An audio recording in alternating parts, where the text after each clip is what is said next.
Olá, fera! Finalmente o tema da redação saiu e, claro, você deve estar aí ansioso para saber se você deu bem, não é? Como é que você foi na prova.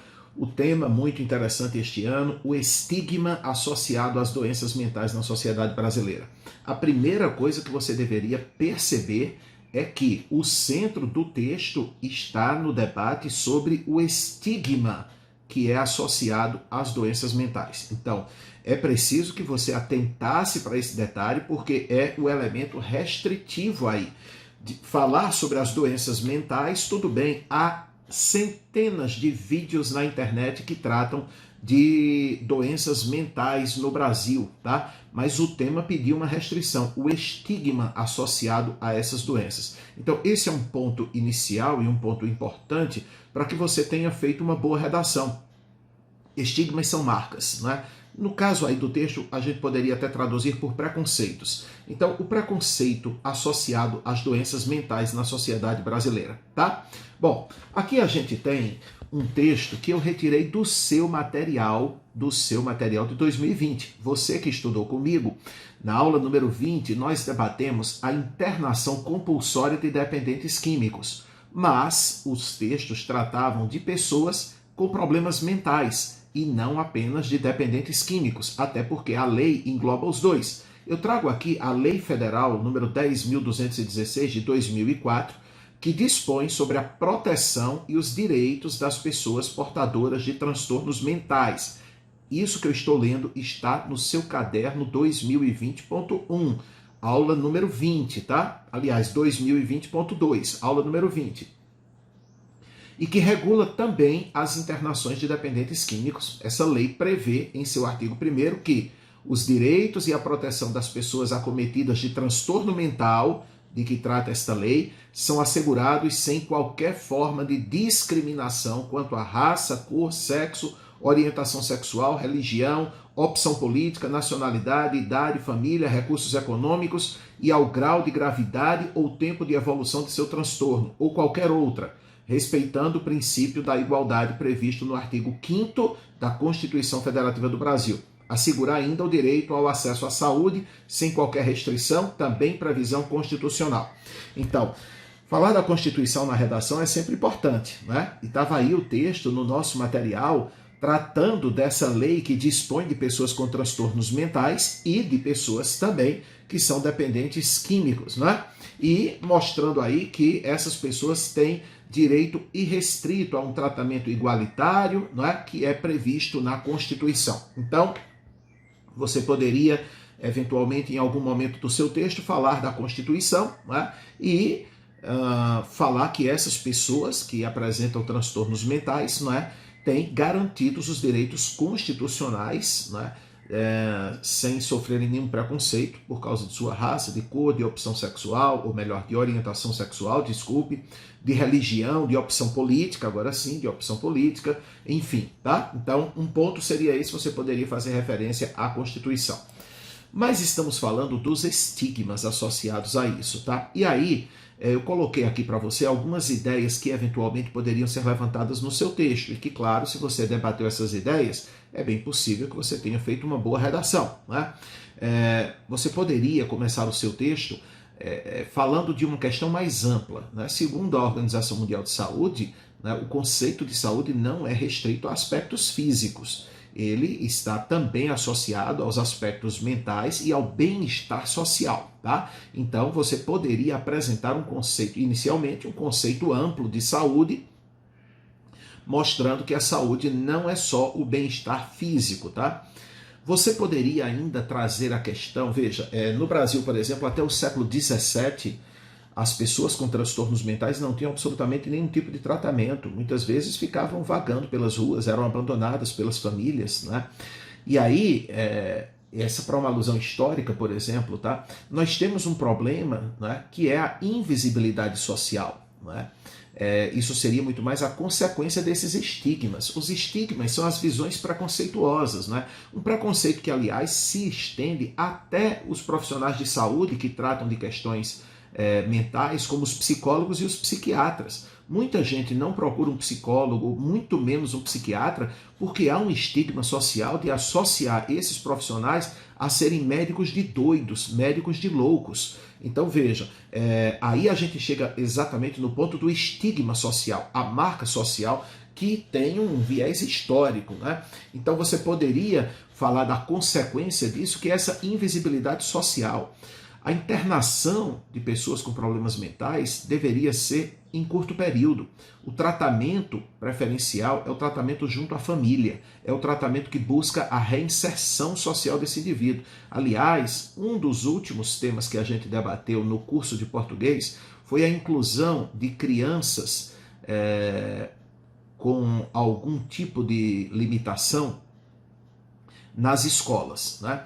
As escolas são outro elemento que você eventualmente poderia trazer para o seu texto, tá? Como é que as escolas têm lidado com crianças que apresentam algum tipo de transtorno mental? Porque quando falamos de transtorno mental, não estamos falando exclusivamente de casos como esquizofrenia, por exemplo, né? Há determinados transtornos compulsivos que são relativamente comuns hoje, né? E as escolas não estão preparadas, por exemplo, para cuidar normalmente dessas crianças e desses adolescentes, tá? Então, a gente debateu esse tema, esse foi um dos últimos temas que eu debati no curso de português, e me lembrei também quando vi o tema aí do Enem, né, a questão das doenças mentais, o estigma associado às doenças mentais, que são muitas, tá? A consequência dessas pessoas, muitas vezes, que estão internadas, né, em hospitais psiquiátricos, às vezes elas passam anos lá, são abandonadas pela família, elas não têm um olhar da sociedade sobre elas. Então, a invisibilidade social e o abandono, né, são consequências justamente dessas internações duradouras e do abandono familiar. Você poderia também citar isso, tá?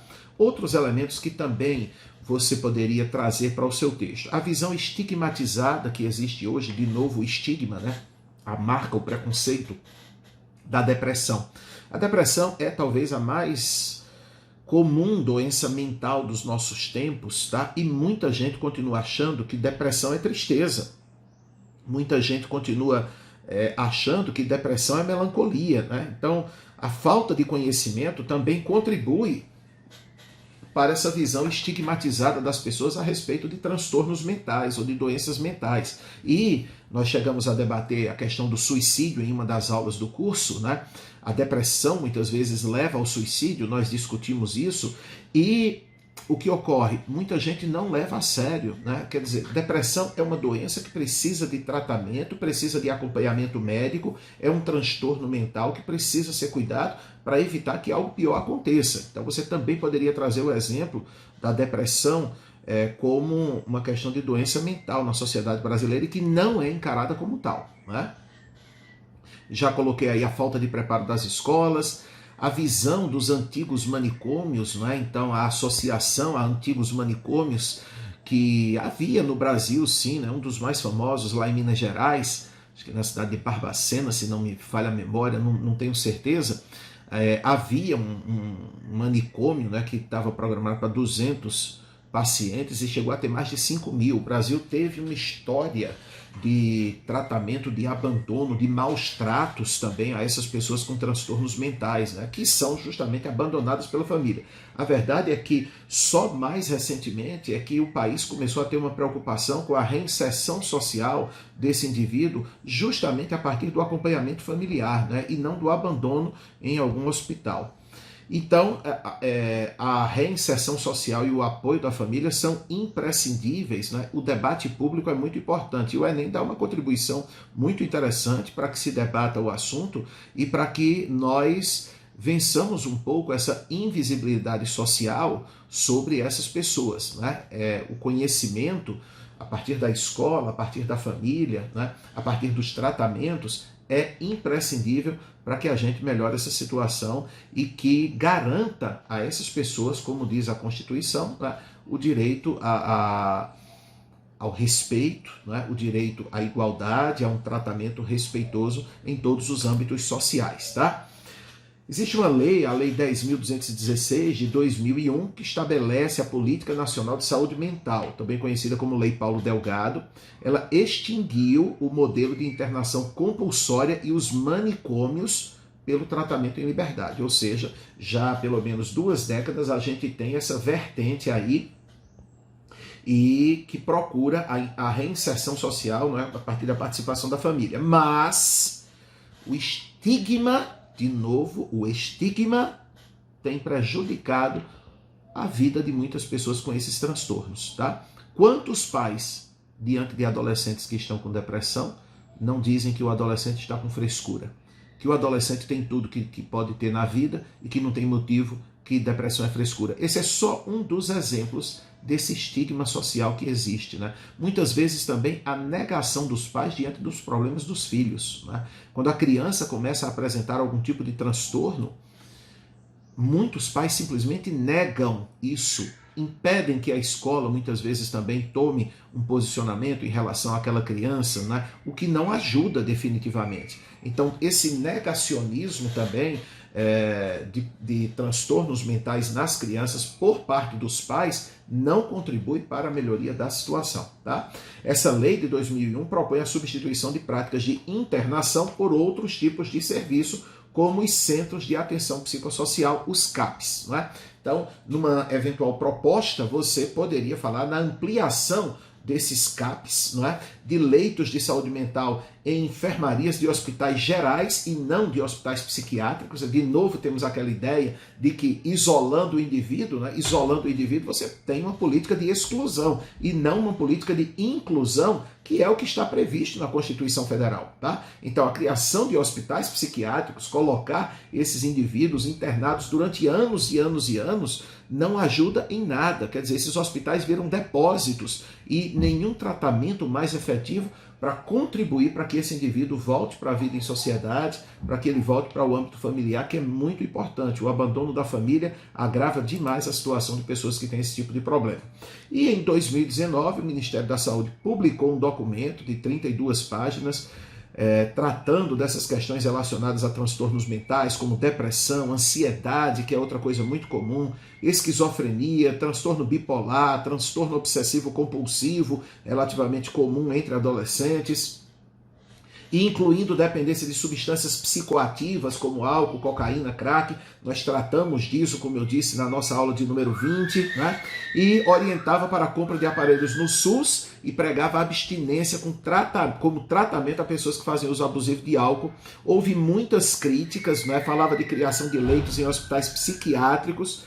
E aí causou muita polêmica entre profissionais da área, né, especialistas, e isso acabou sendo retirado do site do Ministério da Saúde, tá? Então, havia muita coisa para citar, né? A gente deu uma passada aí para você ter ideia do que poderia ter trazido para o seu texto, né? E para ter dado uma contribuição em relação a essa temática, beleza, gente? Espero ter ajudado aí, ter reconfortado um pouquinho aí seu coração. Se você está tenso nesse momento, é bem possível que você esteja assistindo a este vídeo ainda no domingo, né, no dia do Enem, no dia 17. Então eu espero que isso conforte um pouquinho você. Na internet há centenas e centenas de vídeos que tratam da questão da saúde mental no Brasil, tá bom? Grande abraço, boa sorte aí. Espero que tenha feito uma boa redação, tá? Valeu para todo mundo. Tchau.